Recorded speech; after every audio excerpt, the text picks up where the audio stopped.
साथ में करेंगे।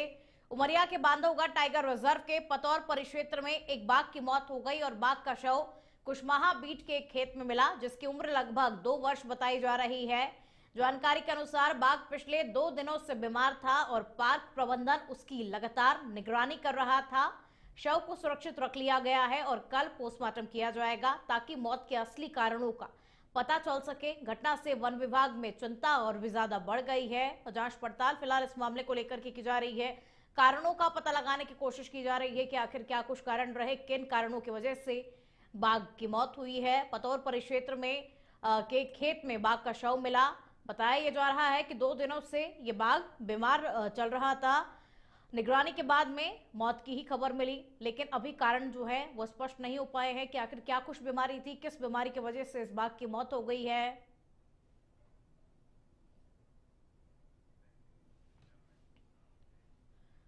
ग्वालियर के डबरा में NH-44 की जोराशी घाटी पर शुक्रवार शाम हुए दर्दनाक हादसे ने बिलौआ थाना पुलिस और जोराशी चौकी पुलिस की घोर लापरवाही को एक बार फिर से सामने ला दिया है। दरअसल यहां बिजली के हाईटेंशन टावर बनाने वाले लोहे के एंगल से लदी ट्रैक्टर ट्रॉली अनियंत्रित होकर के पलट गई, जिसमें 3 मजदूरों की मौत हो गई और एक गंभीर रूप से घायल हो गया। लेकिन हादसे के बाद पुलिस और एम्बुलेंस सेवा की सुस्त प्रणाली ने हालात और भयावह बना दिए। मृतकों के शव करीब 1 घंटे तक सड़क पर पड़े रहे। पुलिस मौके पर नहीं पहुंची और ना ही एम्बुलेंस समय पर पहुंची। मजबूरन परिजनों ने लोडिंग वाहन से शवों को पोस्टमार्टम के लिए भेजा। इससे पुलिस की कार्यप्रणाली पर भी अब सवाल खड़े हो रहे हैं कि आखिर जब समय पर पुलिस को सूचित कर दिया गया था तो पुलिस क्यों समय पर नहीं पहुंची। 3 मजदूरों की मौत हो गई है। एक मजदूर जो कि गंभीर रूप से घायल था, उसके इलाज के लिए एम्बुलेंस को कॉल किया गया, लेकिन एम्बुलेंस भी मौके पर नहीं पहुंची, ना ही पुलिस मौके पर पहुंची। 1 घंटे तक सड़क पर शव पड़े रहे, साथ ही घायल को भी एक लोडिंग टेम्पो में हॉस्पिटल पहुंचाया गया। शवों को भी हॉस्पिटल तक एक लोडिंग टेम्पो से पहुंचाया गया, जहां पर उनका पोस्टमार्टम किया जाएगा।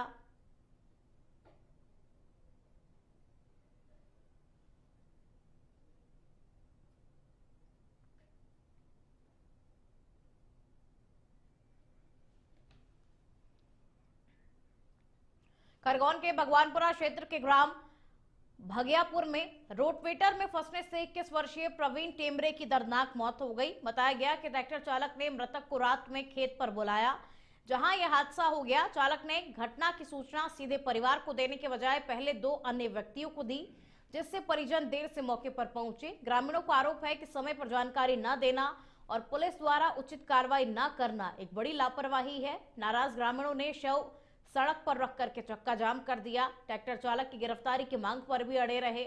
पुलिस टीम लगातार समझाइश में जुटी रही, लेकिन ग्रामीण कार्रवाई की मांग पर डटे रहे।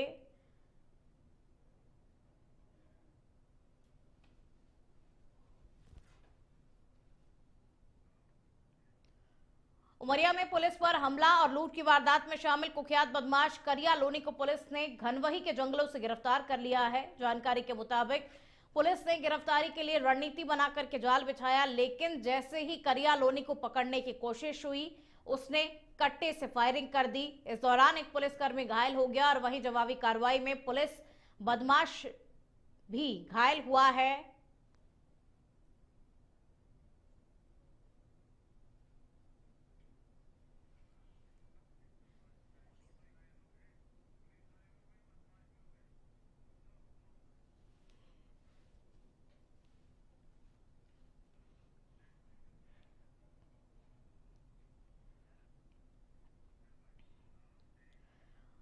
नरसिंहपुर के तेंदुखेड़ा थाना क्षेत्र से खबर अब आपको बता दें, जहां कांग्रेस से जुड़े युवक मंजीत घोसी को दिल्ली और राजस्थान पुलिस ने हिरासत में लिया है। आरोप है कि मंजीत ने बिहार चुनाव को लेकर सोशल मीडिया पर कुछ बनावटी वीडियो पोस्ट कर बीजेपी पर वोट चोरी करने के आरोप लगाए। मामला सामने आने के बाद में कांग्रेस जिला अध्यक्ष सुनीता पटेल थाने पहुंची और कहा कि चुनाव पर कई लोग टिप्पणी करते हैं, लेकिन केवल मंजीत को ही क्यों उठाया गया, इसकी जानकारी ली जा रही है। उन्होंने चेतावनी दी कि इस कार्रवाई के विरोध में कांग्रेस आंदोलन और धरना प्रदर्शन भी करेगी।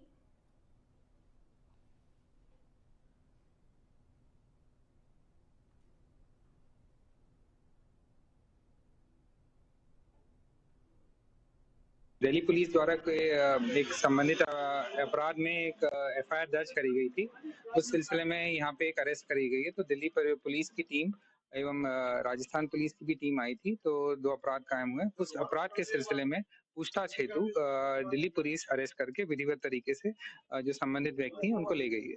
अभी उसकी हम पूरी जानकारी पता कर रहे हैं कि कारण क्या है, पता नहीं। अचानक किसी को उठा के ले जाना ये तो गंभीर विषय है। इसकी जानकारी भी नहीं है कि क्या कारण है, कौन से उसका दोष है ऐसा कि उसको दिल्ली पुलिस उठा के ले गई है। हम उस जानकारी करने के लिए यहाँ आए थे, लेकिन मैंने बोला है कि जब तक उसकी आप जानकारी नहीं दोगे, उसका आप दोष नहीं बताओगे, तब तक मैं निशंकुर एसपी ऑफिस के सामने जाके बैठती हूँ।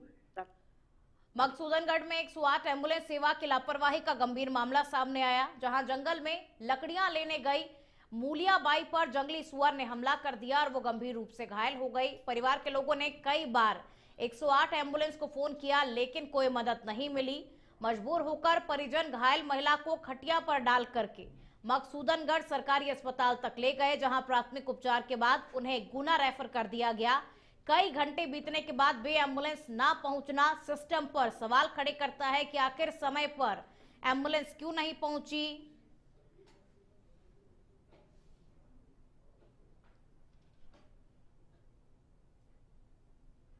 दुर्ग से खबर का रुख करेंगे। भिलाई में नेशनल हाईवे 53 पर सड़क हादसा हो गया। ट्रेलर ने बाइक को टक्कर मार दी। बाइक सवार पिता घायल हो गए, बेटी की मौत हो गई। छावनी थाना क्षेत्र में ये पूरा हादसा हुआ है और इस हादसे के होने के बाद से ही परिवार में कोहराम मचा हुआ है। तो ट्रेलर ने एक बाइक को टक्कर मार दी, जिससे बाइक सवार पिता घायल हो गए, लेकिन बेटी की मौत हो गई।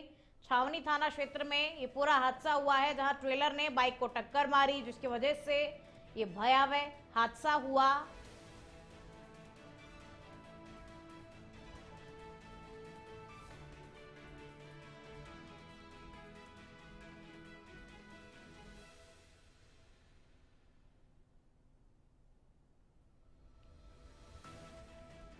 ग्वालियर में VISM कॉलेज के बाहर ABVP के एक छात्र नेता का वीडियो वायरल हुआ है, जिसमें वो थार जीप की छत पर बैठकर के सफर करता हुआ दिखाई दे रहा है। और ये वीडियो कब का है इसकी पुष्टि नहीं हुई है, लेकिन इसे ABVP के पेज पर पोस्ट किया गया है, जिसके बाद में मामला चर्चा में आ गया।